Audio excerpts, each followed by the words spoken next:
this is Debbie Lynn Toomey, Tufts Medical Center's Injury Prevention Coordinator. You're watching Aging Strong, which is found under Health Links. This program is sponsored by the City of Quincy's Health Department.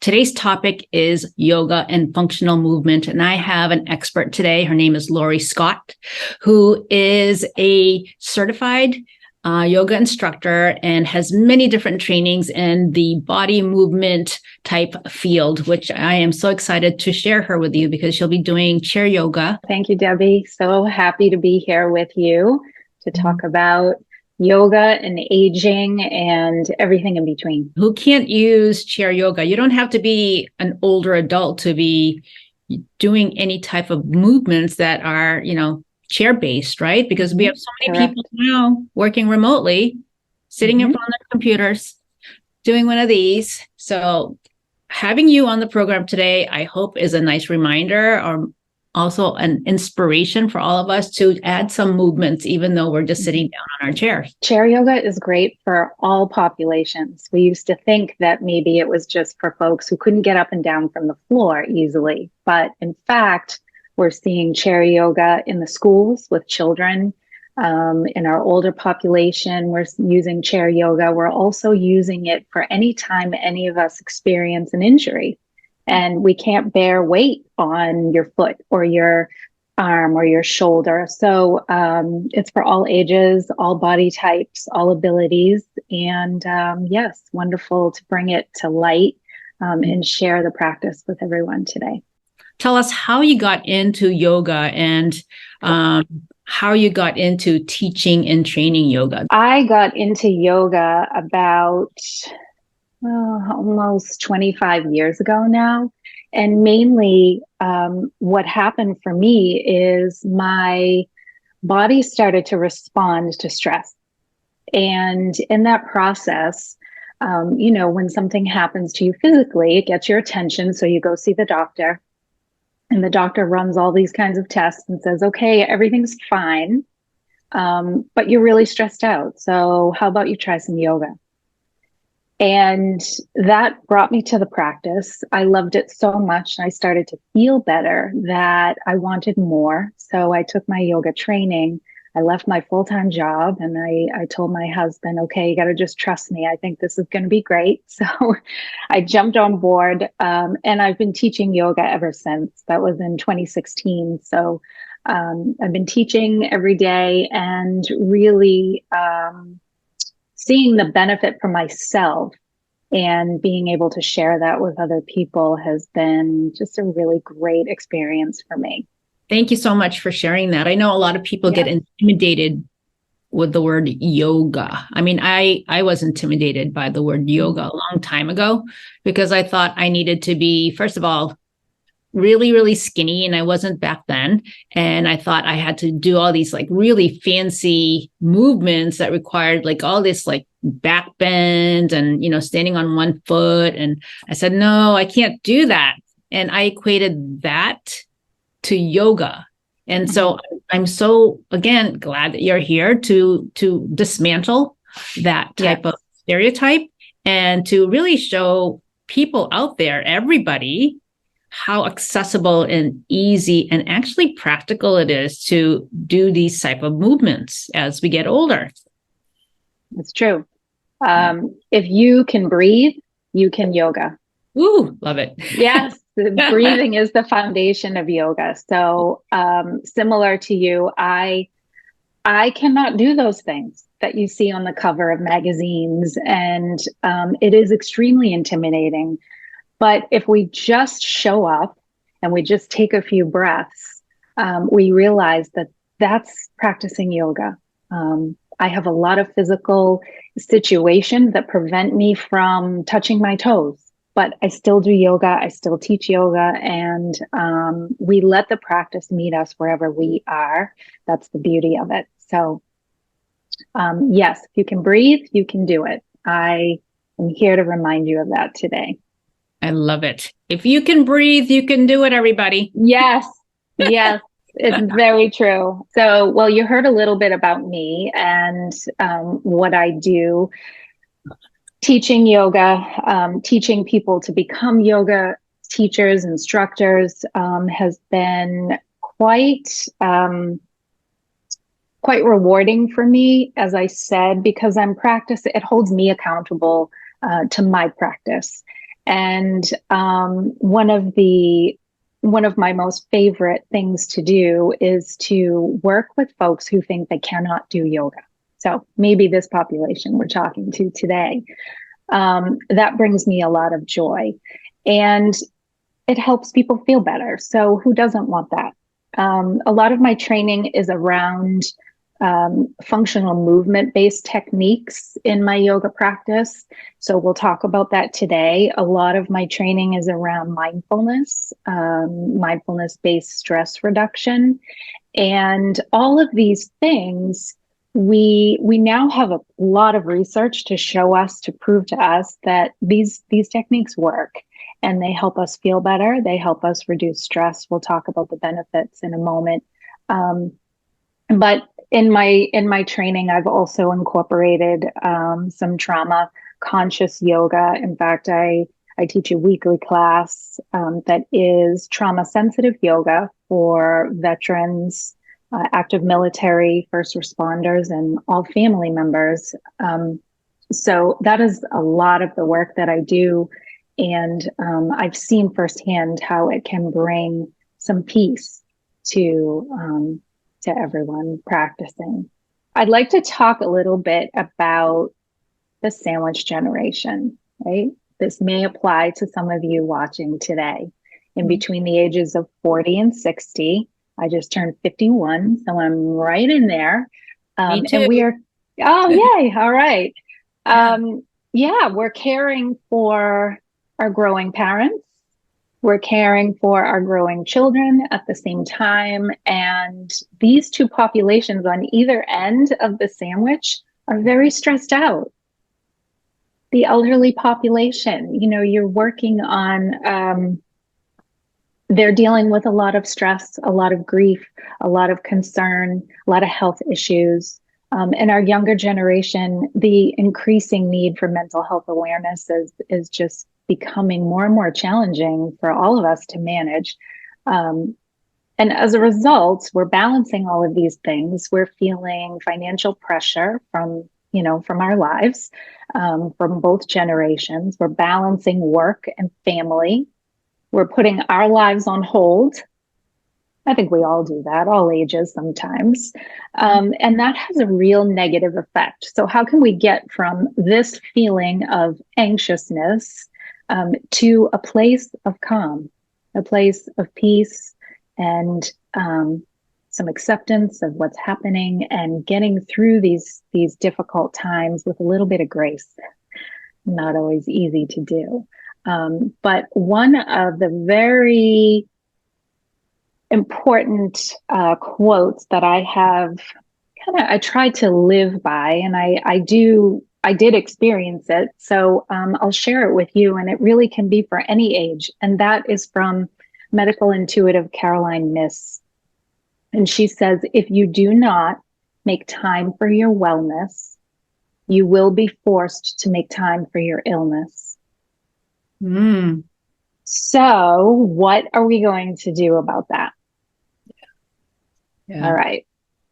That's well said. Yes, right. It's very powerful. And I experienced that firsthand, and it really, everything just comes to a screeching halt. Because when you are caring for these populations, if you don't put that oxygen mask on yourself first, you run out of gas. And when you run out of gas, you leave all of these people you care about stranded. So it's very important to really take a moment out of your day to practice some self-care. And that can look like many different things. It might just be sitting and enjoying a cup of tea. It doesn't have to be a real difficult activity. So Aging Strong's motto: educate, empower, engage. Right? I believe in this motto. This is, so important to educate. We all know that moving is good for us, but how are we moving? What's the quality of the movement? What is yoga? How can that help us? What is functional movement? Why is that important to move with intention? And how can these practices help us prevent injuries? How can we age gracefully? We have a lot of evidence-based research to show us that these techniques work. So, what is yoga? Yoga essentially means union. It's the union of mind and body. And we go through our day thinking our mind and our bodies are two separate things. So to bring those two things together, we use breathing. Breathing is the link between the two of those. So the word yoga is originated from ancient Indian philosophy, meaning union. And there are so many different kinds of yoga, ones we are intimidated by and ones that are just right for us. And it's a combination of postures. We hold our body in certain positions, and that is called an asana practice in the yoga world. And that just means posture. And then we connect that movement with breathing, known as pranayama. We incorporate some meditation in there, some relaxation, and we begin to develop this inner awareness, focusing on present moment. What am I feeling in this moment? If I am focused on that pose there that I'm doing on the beach, if I'm focused on that and engaging my muscles and my bones and my breathing, I can't possibly be thinking about what I have to do tomorrow. I am locked into that present moment. And that's why this practice is so wonderful. It just brings us into now. How can we make this practice accessible for all of us? Chair yoga adapts positions through the creative use of a chair. We can do this sitting. We can do it standing next to the chair, behind the chair, using it for balance. We can do so many things here. It helps us work on alignment. And these can be done for anyone who has a health restriction, an injury, decreased range of motion. People at work, at your desk, maybe you're sitting here right now watching this, maybe you're sitting on the couch and slouching forward, right? It can be any population. It can be in the doctor's office when you're waiting to be called in. It can be in the car or on a plane. Everywhere you go, you have this available to you. It is not just for the older population. So a year ago, I had bunion surgery. Not fun. And I could not bear weight on my foot for 6 weeks. I was on crutches, and that was extremely hard. Does it mean I didn't practice? No. I got on a chair and I accessed the practice to the best of my ability with this situation of being able to bear weight. My husband had shoulder surgery last year. He couldn't get down on the floor, so we did some chair yoga. We're sitting a lot of the day, most of the day. Do you get out of bed in the morning only to sit down and have breakfast? You sit in the car, or if you're working, you sit on your commute. You sit at your desk, maybe. You sit for dinner. You sit on the couch at night to watch TV, right? Maybe you sit on the phone before bed. It's just all day long. And as humans, we're designed to move, but we are living sedentary lifestyles. And chair yoga really just offers us the opportunity to move throughout the day, no matter where we are. I could do 20 different slides on the benefits of yoga, but this is just a snapshot of what yoga and mindfulness can offer us. I won't read through them all, but one of the big things to point out is relieving stress. That's typically what brings people to yoga. It improves our mental and emotional health. We increase flexibility and strength and tone and range of motion and all of that just naturally by moving our bodies. But it's wonderful in protecting us from injury, helping us to remain upright and strong, like a pro in every situation, whether you're doing yoga or at the supermarket. It helps us maintain balance, posture, concentration. Athletes, it helps their performance. And so if we walk through the day with this mindset, we are less likely maybe to fall, less likely to open ourselves up to injury throughout the day. Many other health benefits that we're seeing now in research. So we know that it benefits folks with stroke, with a traumatic brain injury, with neurological conditions, chronic pain, even some cancers, relieves menopause symptoms. And so this research has persuaded physicians now to recommend yoga to patients. How cool is that? So I'm here today because, as I mentioned, stress started showing up in my physical body. Everything came back normal, all my tests. My GI doctor said, okay, time to do some yoga. You go to the doctor and everything checks out fine. The doctor says, maybe you should try yoga. If you have an injury that, you may go to physical therapy. Physical therapist says, have you tried yoga? That might help. We have loss, grief, any traumatic situation in our lives, anything that is affecting our emotional well-being. We go talk to a therapist. The therapist says, maybe you should try yoga. That might be helpful. So we're seeing yoga as like a catcher's mitt now for so many different things. Okay, so I just had to throw in this because I love Kermit the Frog, but a really important principle of yoga is self-acceptance. Learning to do these postures from the inside out. Yoga is a work in, it's not a work out. And we do this with the body we have, not the body we wish we had. So yeah, Kermit's just admiring himself in the mirror after that yoga class with a focus on self-love. I really love important. this slide is great because, I've taken yoga classes before. And, especially as a newbie, going into the class, it's intimidating. You don't know the movement. You don't know what equipment you need to bring with you. And you just kind of follow the leader. You watch what everybody's doing, right?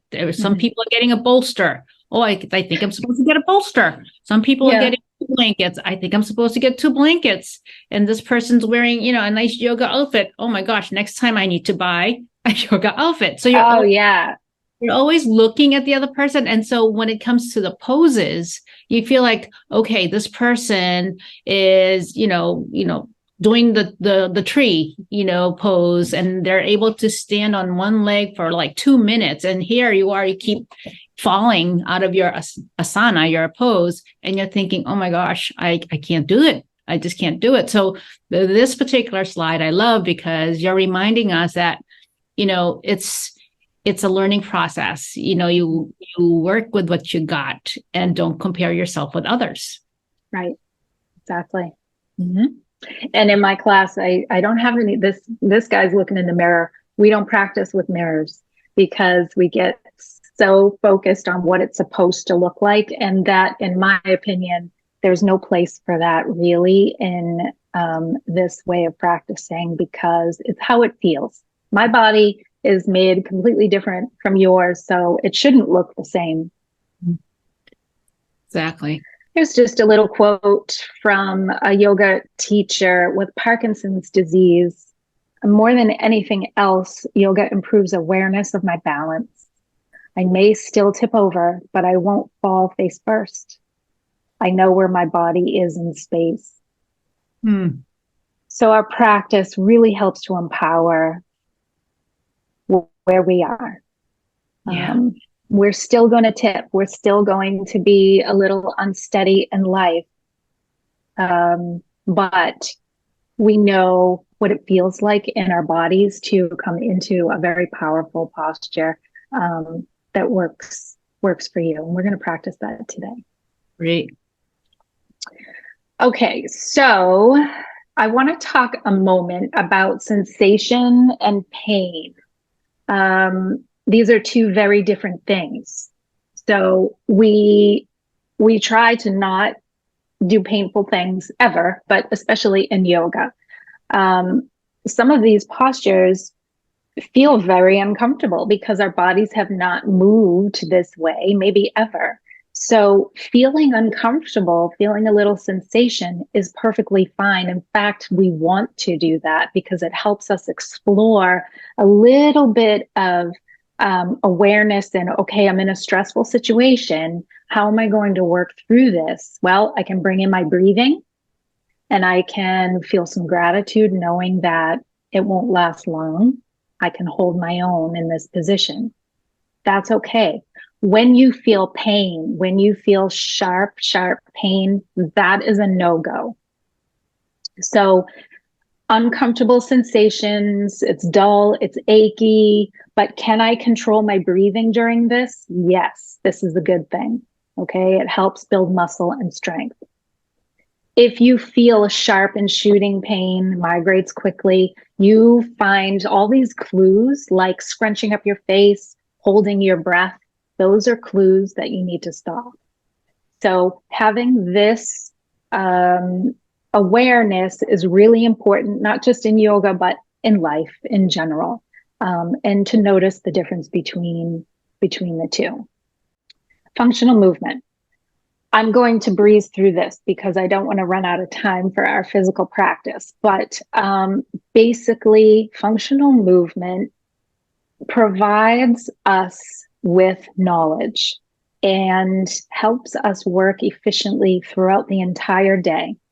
When we start thinking about our body as one whole machine, not just one leg, one arm, one part at a time, it's the whole picture. In real life, that's the real practice. Not in yoga class. The real practice is outside of class, dealing with daily life. So it's important as we age big time because we start to lose muscle mass, right? We start to decline in different things such as,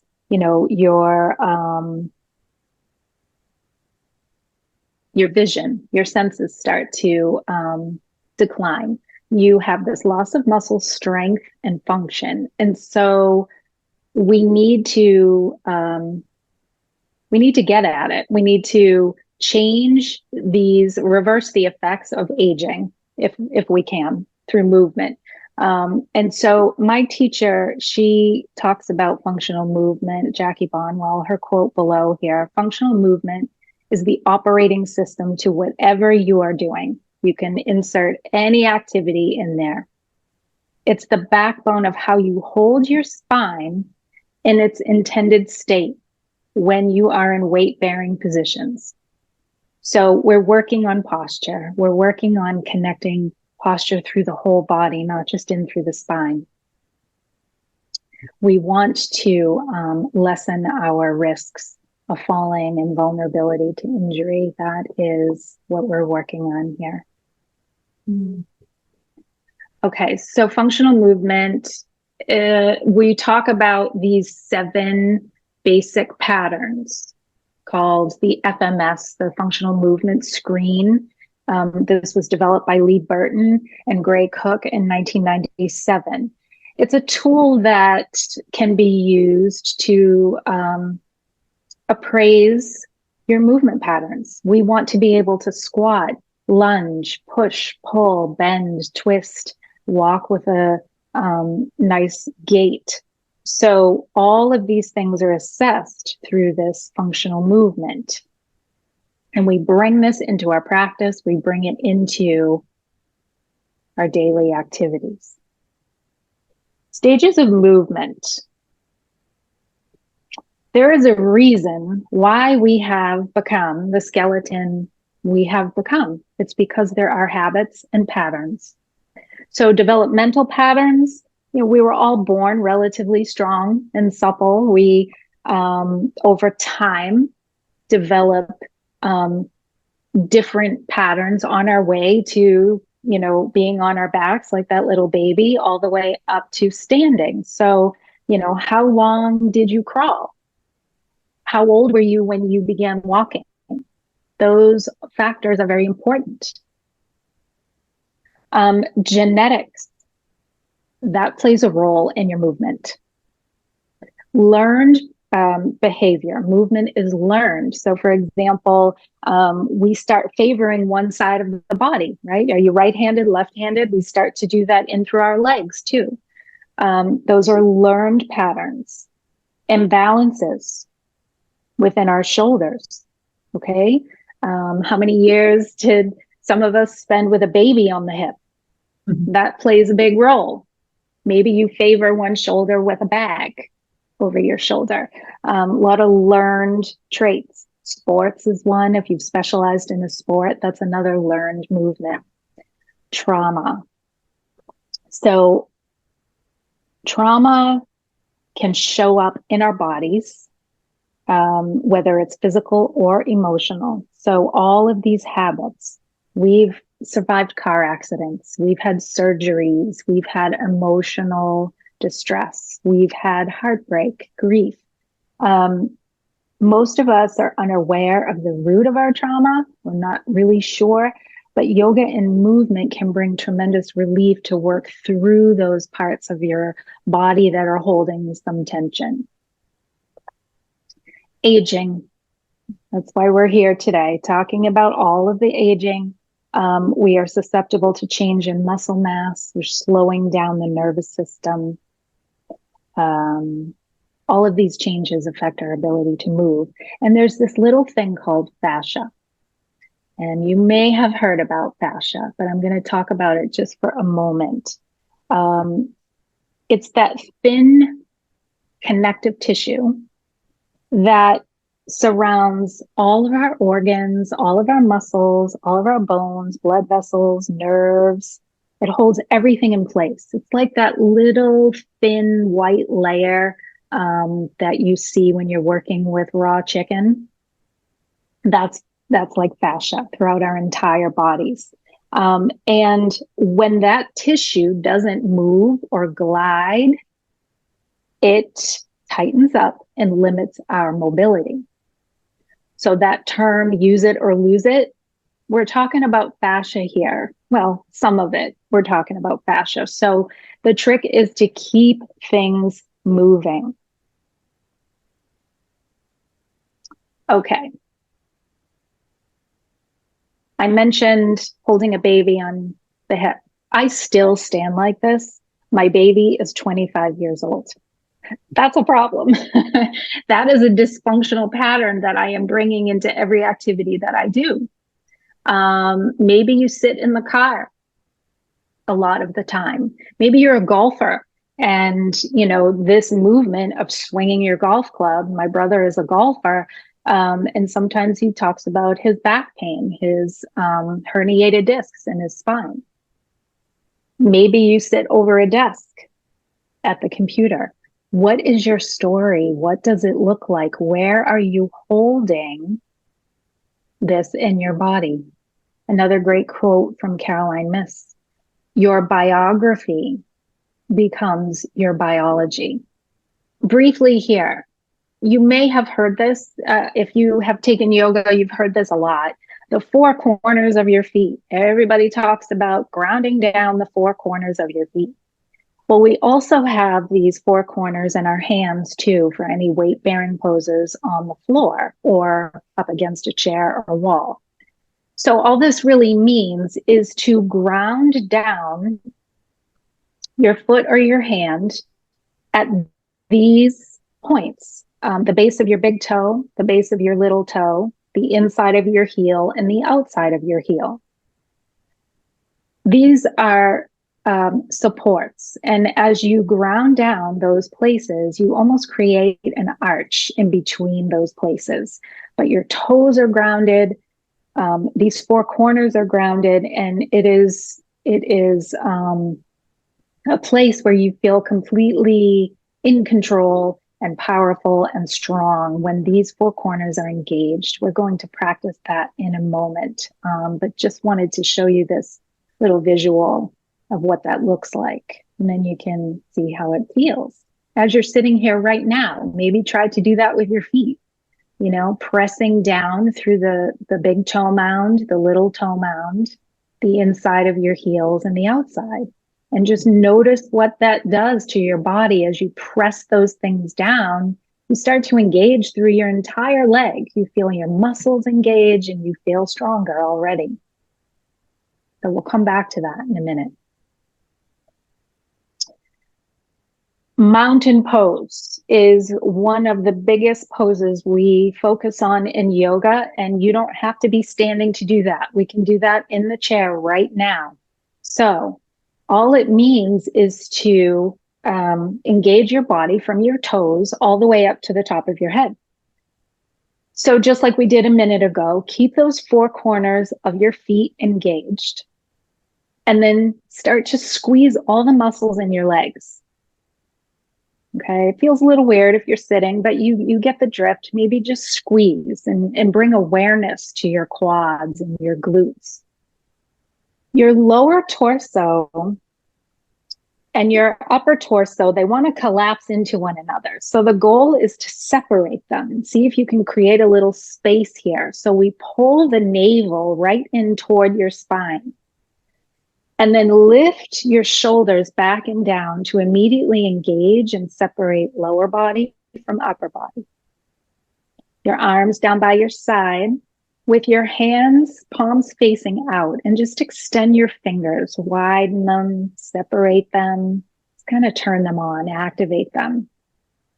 And now your head, we can't forget the top here. So we bring the chin in slightly, just a little bit, so that the back of your head, your cervical spine, is in alignment here. And you feel this lengthening, hopefully, from your feet all the way up to the top of your head. Of course, we need to breathe while we're there. So this is mountain pose.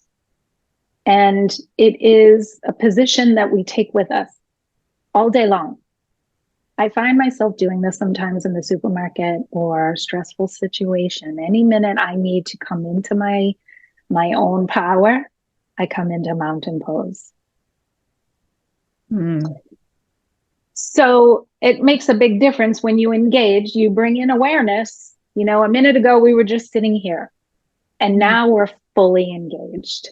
One of the things we talk about in functional movement is the two main reasons for injury. And one is postural deviations. That's poor posture because we're not walking around in mountain pose.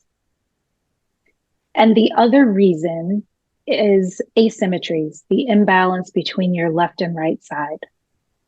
So see this cute little stick figure on the bottom sitting here. We're not sitting like that anymore. We're sitting like the folks up top. So when you're trying to get into the mountain pose, are you squeezing all of these muscles, or you're just bringing attention to them, and in that space of attention, you're engaging all of these parts of their body? I mean, we're not walking around like a big, tight muscle. Right. Exactly. Bringing right. awareness. Okay. Got it. Bringing awareness. Yeah. And sometimes, you know, if I say squeeze those muscles, that just helps to bring awareness to that place in your body. But yes, we want to relax while we're doing it. We want to be able to breathe. So if you're walking around all stiff and engaged and you're holding your breath, there's nothing good that's coming out of that. So yes, be able to do those things while breathing comfortably and mindfully. That's where the magic happens. Okay. So I've been told that We used to say sitting is the new smoking. Mm. I've heard now sitting incorrectly is the new smoking. Ooh. Yes. So sitting, okay, we're going to have to sit during different parts of the day. So if we can engage and be mindful about our mountain posture, sitting in a chair, we might be okay. I'm not saying sit in a chair all day long, but bring some intention into the way you sit. Fill in the blank. I hurt my back doing what? I hurt my back shoveling. I hurt my back sneezing. I hurt my back doing yoga, maybe doing laundry. We all have something we could stick into that blank, right? My husband sneezes with a twist. So when I see him doing this, okay, so we're using the elbow to sneeze, that's fine, but he twists while he does it. That twisting motion is over time is going to be a problem. It's going to show up somewhere in your spine. So yes, maybe you cover with your elbow, but we come into mountain and we brace ourselves first and then just head on come into it. We're fully engaged and we're moving with intention. Mm. Yeah, very good. Yeah, shoveling, classic, right? So I say, don't blame the activity. The shovel had nothing to do with your injury. We blame the pattern that we bring to the activity. Yeah. Yeah.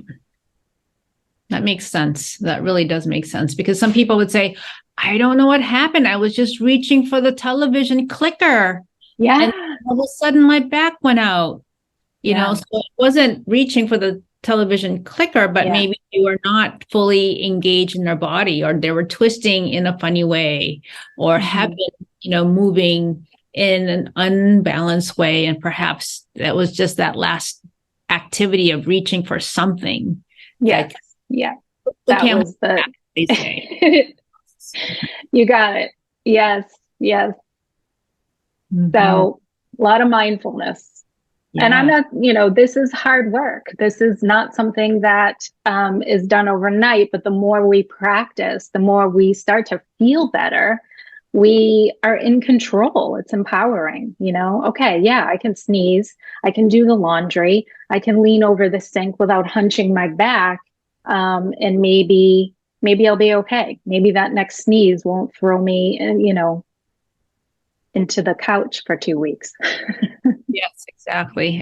I really, the more you talk about functional movement, the more it just, it brings me to the thought of mindful movement. Mm-hmm. So it's just being aware of your body, your limitation, and moving in a way that is healthy for that body. Exactly. Yeah. Okay, we're going to get into some movement, but right here, I just want to share this little slide with you. So this is my grandfather. Mm-hmm. He passed away recently at the age of 98. Wow. And I really feel that the reason he lived such an active, healthy life is because he kept moving. He was always moving, always, always, always moving.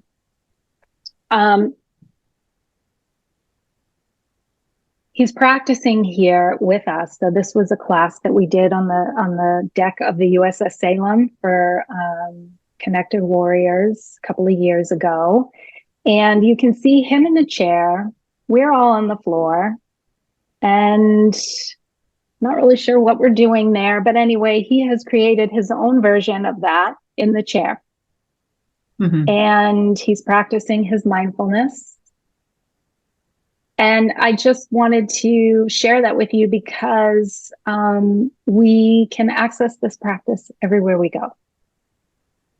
We move with intention. We choose quality of our movement over quantity. And apply those mountain principles. Love it. Yeah, with all of these practices, you know, it really is a nice balanced combination of, like you said, Debbie, the mindful movement. It's such a good way to just heighten our awareness and in hopes that we're going to avoid some injuries, age gracefully, and just feel better. Hmm. So I'd like to show you some moves that we can do together, things you can do on your own, Great. and start to put this into practice. Just all great stuff. And I just, maybe as you're, demonstrating different type of movements, I might ask you some questions. Mhm. We could apply certain movements, like maybe in the car or airplane or, Yeah. that kind of stuff. But yeah, so if I'm going to turn my my screen to just move over to the other side of the room where I have a chair that I'm going to show you some things we can do together. great.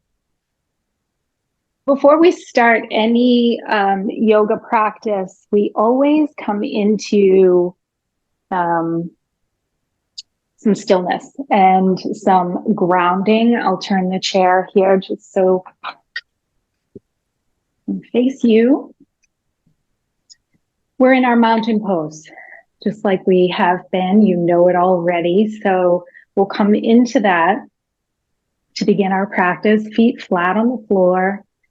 Your hands really can be anywhere that they feel comfortable. And notice how you're sitting in your chair. Notice if you're slouching. Maybe you need a little pillow behind you for some support. Just come into this posture and close your eyes, taking a few mindful breaths. I always like to count my breathing. Sometimes just balancing the breath can be really helpful. So if you breathe into the count of 5 and exhale for 5. A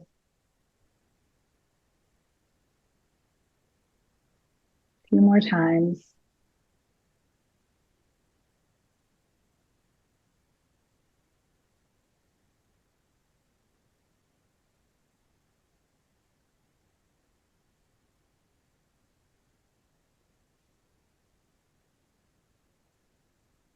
Opening your eyes if they were closed.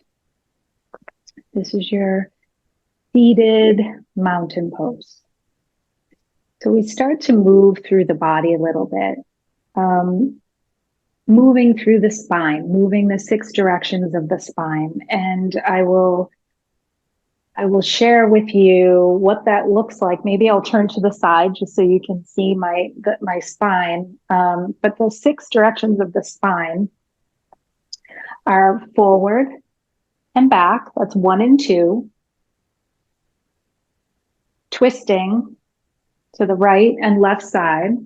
That's 3 and 4. Twisting the spine. And then the last 2 are left to right. So we're reaching over to the left and to the right, either side.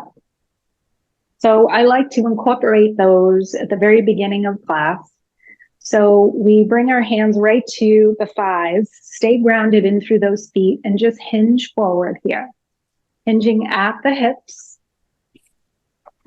keeping a lengthened spine here.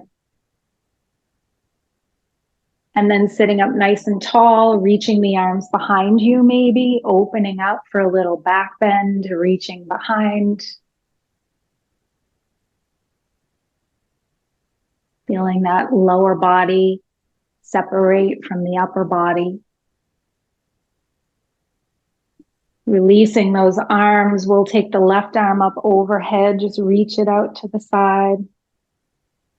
Targeting the whole side body. It's nice to take a few deep breaths right here, really create some space in through the rib cage.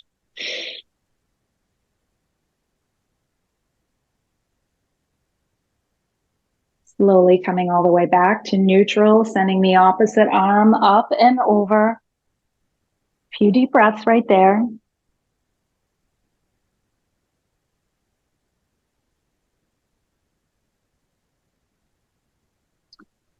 Coming back to center. Okay, little bit of movement through the lower body now. Oh, maybe we didn't twist. So we'll give it a twist to the right side and to the left. And you can go as deep as you need to go here, grabbing hold of the chair behind you. Maybe that feels good to deepen it a little bit. Coming back in through the middle. So if you're seated all the way back, it might be kind of challenging to do this if you're leaning to the back of the chair. So see if you can create a little bit of space by coming to the edge of your chair and really work the core. If we sit all the way back, we tend to slouch. So if we move it all the way up to the edge of the chair and engage that belly, find that mountain posture right here and start to lift the right leg. Point and flex through the ankle, just bringing some movement here. Maybe wiggle the toes. You start to feel the front of your thigh engaging. Let's switch to the other side. And people can move or raise their legs as far up as they can tolerate, right? Because there's some Of course. people, so don't force your body to do anything it hasn't done in a long time. Right. Yes. It could be a lift like this. Yeah. Any variation that works for you. You know, some people might be here, some people might be here. The practice meets you where you are. Okay, so legs are feeling a little warmed up. Maybe you tap through the bottom of your feet a little bit, just add a little circulation, feel some blood flowing there. And then bring those feet back down. Let's move the right side out to the right. So feeling just a little bit of movement. You move at your own discretion here. If you've had a hip replacement or you're having hip pain, you know, your range of motion is just fine. You work with your practice here. Just enough to bring some awareness to the inner thigh. You might sit up tall. You might lean forward here, hinging at the hips. Just bringing some attention and noticing how it feels. Have a nice wide base through the feet, so mountain feet are still engaged here. Bringing that leg back into the center and then take the other side out. Again, just feeling a little movement here.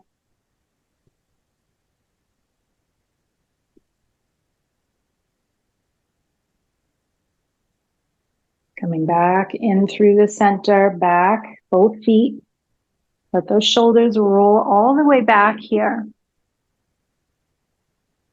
Now the arms come out in front of us. So if I had a beach ball or a block or a pillow here out in front of me, and I were to hand it to you, if you look at my shoulders and you see how my shoulders kind of leave my spine, that is not helpful for my posture. So what I want to do before I lift my arms up any higher is plug my shoulders back in toward my spine and then lift the arms. So having this kind of movement, this functional movement, is a lot different from just throwing your arms up overhead, because when I do that, now my shoulders are up into my ears. But if I bring them down, I feel the shoulders leave my spine, and then I integrate them, plug them back in, then lift my arms. My range of motion doesn't go up as high, and that's okay because I'm integrated and I'm moving functionally here. And this kind of movement is what we talk about when we're, reaching up for something. You're putting something into the cupboard up on a shelf. Instead of just reaching it up there, come at it with this mindset of slow, steady, and integrated movement. Wow, what a big difference that is. Yes. So when we move this way, we help prevent injury. Shoulder injury is a really big deal. So be mindful about how you are reaching. Grounded feet, mountain posture all the way up. Integrate the shoulders, then come up. And just notice how that feels in your body. So chair pose is great when you're sitting in a chair. It's a lot more challenging now to lift off of the chair. So I encourage you to do whatever feels best for you. Maybe your hands are on the chair to come up from a seated position, but I invite you to come to a standing position if that's accessible for you. And we do this first by engaging the body, mountain pose, press those feet in, find those four corners again, nice and tall. Maybe you bring your hands to your thighs. Maybe you reach them all the way out with integrated shoulders and slowly start to lift off of the chair. Maybe come back down and slowly press that floor away again. And as you rest here, bring those hands right to your thighs. So I'm starting to feel a little stress here. Do you feel some stress in through the thighs? This is where we bring in our mindfulness. So let's breathe into the count of 5. Exhale for 5. Then press the floor away from you, standing up super strong. Yes, arms naturally kind of want to go up, don't they? Reach them up and then come into your standing mountain posture. Now, when I was bending here in my chair, one thing that you couldn't see because I was facing the wall is the knees. So when I bend, sometimes I collapse in through the center here. So my feet collapse inward, knees come in together, not so great for aligning my joints and preventing injury. So pressing those four corners of the feet down is really important to prevent injury to the knees. Almost think about like you're squeezing a pillow here in between the legs to keep that position nice and strong. And then stand up. Good. Mountain pose. Here we are again. Now, hinging at the hips is really important. We tend to round the spine when we want to reach for something. Hinging at the hips moves from the center of your body. So you're keeping a lengthened spine here. I like to put my hands right to the hips and hinge from that place, moving from the center of your body. You can do this standing or in a seated position. But this movement right here, friends, this is what is going to help you with activities like reaching into the dishwasher. Okay, standing at the sink, washing dishes, keeping a flat spine instead of rounding, holds your vertebrae in a nice aligned position. Another time I might use this movement instead of hunching over would be at the sink, right? You're brushing your teeth and then you lean in to spit and then you come back up. If you're rounding through the spine over time, that's going to show up somewhere as a pain in your spine. Okay, so hinging at the hips, really important. I'm going to move my chair just a little bit. I'll come to the back of the chair and you can use this for balance. You can hold onto it on the side or behind it. It's up to you. So we've practiced hinging at the hips.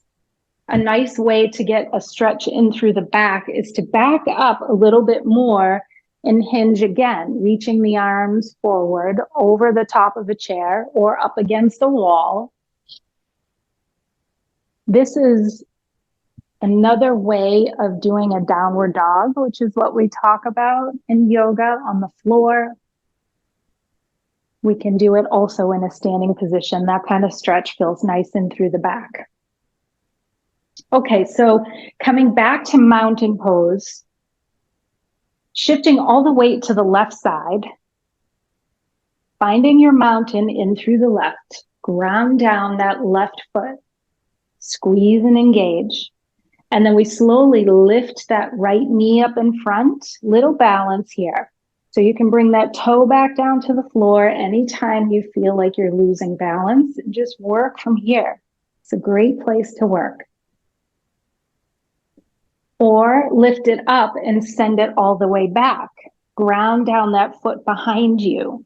So by doing this kind of movement, we're now adding some mobility into that right leg while feeling stable in through the left side of the pelvis.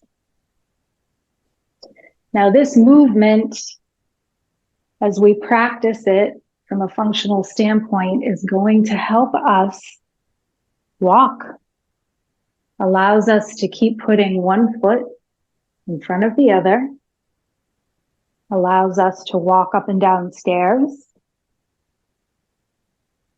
right? Getting in and out of the car.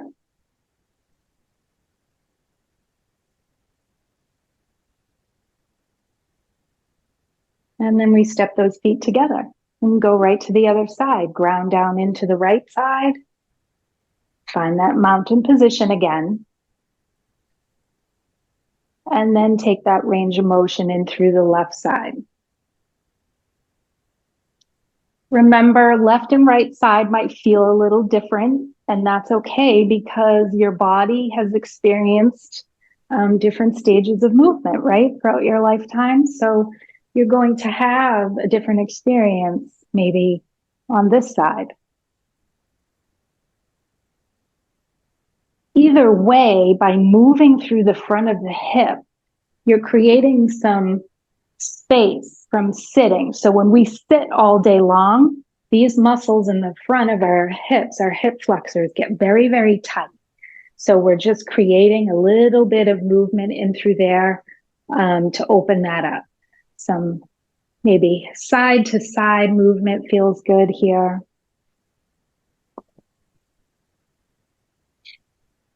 Okay. Balance. We'll come back to our mountain pose. Hand on the chair for a little bit of balance. So Debbie, you talked about tree pose today. No stress with tree pose because we have the breath we can use. We have tools. We can bring our foot back down to the floor. We don't have to stay in a position that feels uncomfortable or painful. It's totally up to you. So we ground down into one side, doesn't matter what side. Lift the heel of the other side. Maybe you bring the heel to your ankle. Maybe you bring the foot up to your calf, whatever your comfort level is. Holding on for balance. Pulling your belly button right in, lifting those shoulders back up. Chin comes in slightly, and we are in mountain pose here. Maybe you challenge yourself to lift your hand off of the chair. Maybe not today. And if we fall out, we start over. We bring the foot down. Maybe we stay down and concentrate on the breath. In for 5. Out for 5.